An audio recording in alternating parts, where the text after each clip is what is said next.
Do I think that we found the bottom at this point? Quite honestly, I don't think so. Only reason I say that is because there are still listings coming to the market. I think that there is a chance that the prices could come down somewhere more, another 3 to 5%. Hey everybody, it's Hussein Kabani, your favorite broker. And guess what? We're back with another market update. So we're basically mid-May 2022. And this is what I want to share with you guys of what's happening in the market right now. So I'm sure you guys watched my last market update, and more or less, we're kind of similar to where we are at right now. Across the Toronto real estate board, we're at about 15,000 listings. We've kind of gone just under 15,000 and we've been just over 15,000, but we've kind of landed around that 15,000 listings right now throughout the Toronto real estate board. In Durham, we're around 1,500 listings as well. So really what's been happening right now is that we are continuing to see an increased inventory come to the market. Over the past couple of weeks, on average, we've probably seen somewhere around 700 to 1,000 listings come onto the market week over week. And what we're seeing is that the number of sales aren't actually keeping up with that. So what we're effectively doing right now is we're actually building up inventory across the GTA. Where I think it's kind of going to go from over here right now is that I think we're probably going to see a little bit more inventory come to the market. And this is what I've been telling people all along. It's basically, we've seen this inventory come up, and what's going to happen now is that I think in the next month or 2 months, if we kind of see things kind of stable off right now, we should kind of start to see the transactions pick up a little bit more as well. The issue with this right now is that sitting at middle of May, I think that we probably have another 6-ish weeks of probably selling pretty well, or as well as it's going to be. And then until we get into like the July and August, the summer months right now, I think when we do hit the summer months, we might see even more of a cool down in the market in terms of activity because the COVID restrictions have been dropped and the weather is starting to improve. I think a lot more people are going to kind of want to go away and be out of the house and not really be focused on real estate.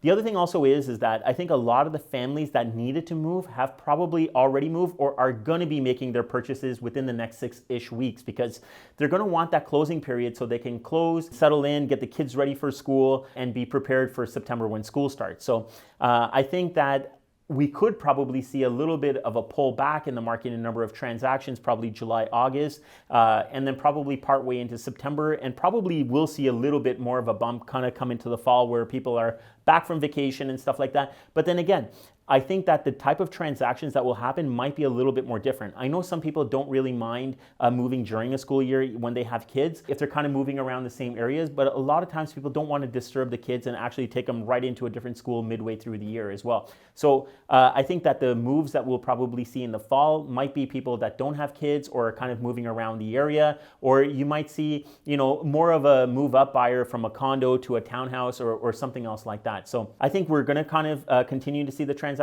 We're on trend right now to kind of do 100,000 transactions throughout the Toronto real estate board this year.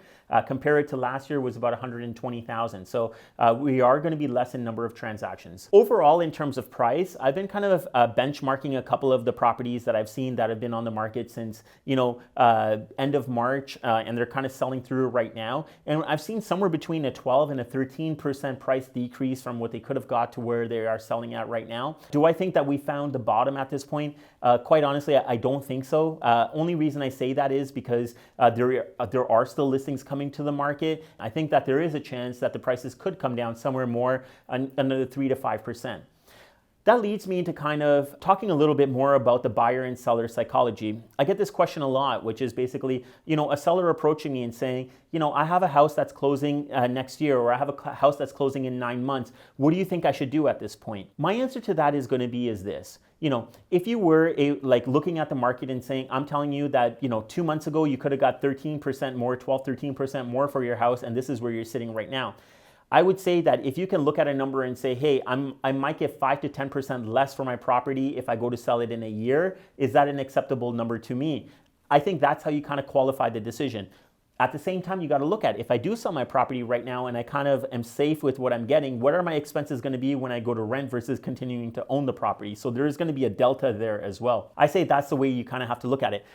Guys, there's no for sure way of saying that is the market going to come down another 12, 15, 20%. Like there are these chances, and we're all listening to these news come out about are we heading towards a recession, and how bad is this kind of going to be, or are we going to kind of stay status quo of where we are at right now?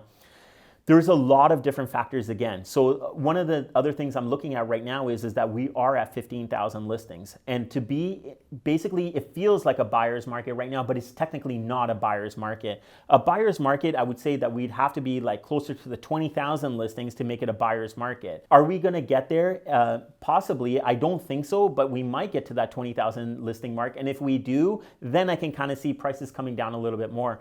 I think what we're going to probably see in the next little while is that prices are going to start to stabilize, and we're going to probably start to see transactions happen. Aside from that, for buyers, my suggestion to buyers is that, you know, if you were kind of looking in January, February, it's a good thing that you probably didn't buy at this point right now, because you're probably going to be able to get a better deal right now on properties if you're just coming into the market. It would have been different for somebody that had something to buy and sell, and if they actually made that transaction during that period of time, because they would basically be even right now, okay? But if you don't own real estate and you're looking to get into the market, just to give you guys a quick example, a Pickering townhouse, there are some that I've been watching that would have sold at the height of the market for $1,150,000, and those are the same townhouses that you could probably buy for $950,000, $975,000 right now. So there is a huge savings there. And yeah, you could argue that the interest rate has gone up, but I still think that $150,000 or $200,000 that you're purchasing less for is going to way offset the interest price. And also, if you think about the interest rates going up, is that going to deter a lot of people? I personally don't think so. I think that that person is going to still continue to make that transaction, but what's going to happen is that if they were looking at $900,000, they might scale it back to $850,000 or $825,000, but I think that transaction is still going to happen at some point. Moving forward from over here, for buyers, I think that if you do find a good deal, and my approach has always been like this for buying real estate, so it's not really changing because of where the market is at. I would always encourage people to look at the numbers at the end of the day. Are they comfortable making that mortgage payment? Are they happy with the house? They like the layout. It has adequate space for them.